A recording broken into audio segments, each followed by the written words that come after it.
Hello दोस्तों, स्वागत है आपका ज्ञान की गंगा में। तो मैं आपका दोस्त सौरभ बंसल लेके चलता हूँ कुछ अद्भुत और अनोखी जानकारियों में। तो दोस्तों, ये हमारी वीडियो सीरीज़ का 5वां पार्ट है और यहाँ पे हम लोग कुछ अद्भुत और अनोखी जानकारियों के बारे में बात करेंगे।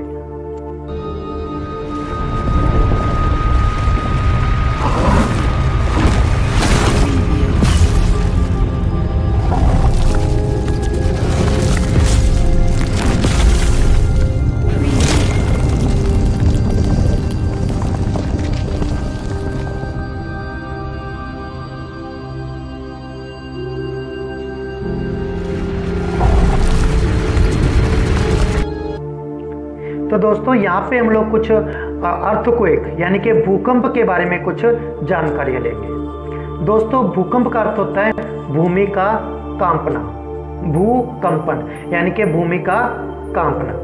तो दोस्तों, जब भूकंप आता है तो आपको भी पता है काफ़ी बड़े बड़े ये डिस्ट्रॉय करके जाता है। तो आइए देखते हैं कुछ भूकंप के बारे में इंटरेस्टिंग जानकारियाँ। दोस्तों, भूकंप या भूचाल पृथ्वी की सतह के हिलने को कहते हैं, यानी कि जब पृथ्वी के सतल मंडल यानी कि लिथोस्फीयर में ऊर्जा के अचानक मुक्त हो जाती है तो उसकी वजह से कुछ भूकंपनीय यानी कि धरती को कंपन करवाने वाली तरंगे पैदा होती हैं, जिसकी वजह से भूकंप आते हैं। दोस्तों, भूकंप को मापने के लिए हम एक भूकंप मापी यंत्र जिसको सिस्मोग्राफ कहा जाता है उसका प्रयोग करते हैं। और भूकंप को मापने के लिए हम एक रिक्टर स्केल का प्रयोग करते हैं जिसमें जो इसकी यूनिट है। तो देखते हैं दोस्तों कि किस रिक्टर स्केल के ऊपर कौन सा भूकंप कितना नुकसान करता है। अगर दोस्तों रिक्टर स्केल पे ऊपर भूकंप का पैमाना 0 से 1.9 का हो तो ये सिर्फ सिस्मोग्राफ से ही पता चलेगा और किसी तरीके से आपको पता नहीं चलेगा, आपको झटका नहीं लगेगा। लेकिन अगर भूकंप की तीव्रता 2 से लेके 2.9 हो तो आपको हल्का फुल्का झटका लगेगा। अगर इसकी तीव्रता 3 से लेके 3.9 हो तो मानो ऐसा लगेगा कि जैसे कोई ट्रक आपके पास से गुजरा है, हल्का सा असर होगा। अगर इसकी तीव्रता 4 से लेके 4.9 तो हो सकता है कि घर की खिड़कियां टूट जाएं, दीवारों पर टंगे हुए आपके फ्रेम गिर सकते हैं। अगर भूकंप की जो रिक्टर स्केल के ऊपर पैमाना है वो 5 से लेके 5.9 हो तो आपके घर के फर्नीचर हिल सकते हैं और कई जगह पे मकानों में दरारें आ सकती हैं। इसी तरह अगर 6 से लेके 6.9 हो तो कच्चे घर गिर सकते हैं, इमारतों की नींव भी सरक सकती है और सबसे ऊंची मंजिलों को नुकसान हो सकता है। ऐसे ही 7 से लेके 7.9 हो तो इमारतें, मकान आदि गिर जाते हैं, काफ़ी नुकसान होता है, जैसा कि भुज और नेपाल में 2001 और 2015 में हुआ था। अगर भूकंप की तीव्रता 8 से लेके 8.9 होती है तो इमारतों समेत बड़े बड़े पुल भी गिर सकते हैं और समुद्र में तूफान, सुनामी आ सकती है। लेकिन अगर भूकंप की तीव्रता 9 और उससे ज़्यादा हो तो सबसे ज़्यादा तबाही होती है।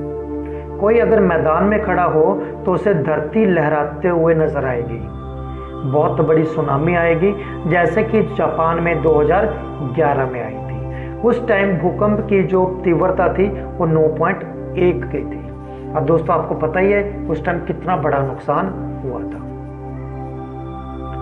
तो दोस्तों, पृथ्वी पर हर साल लगभग 5 लाख भूकंप आते हैं, जिनमें से 1 लाख ही महसूस किए जा सकते हैं और सिर्फ 100 ही भूकंप ऐसे होते हैं जो तबाही मचाते हैं। यानी कि 1 लाख में से केवल 100 ही भूकंप हैं जो तबाही मचाते हैं।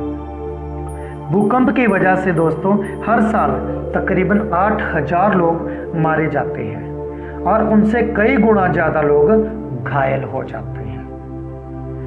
सन 1960 में दोस्तों चिली में आए भूकंप को आधुनिक युग का सबसे तेज भूकंप माना जाता है, जिसकी तीव्रता 9.5 थी।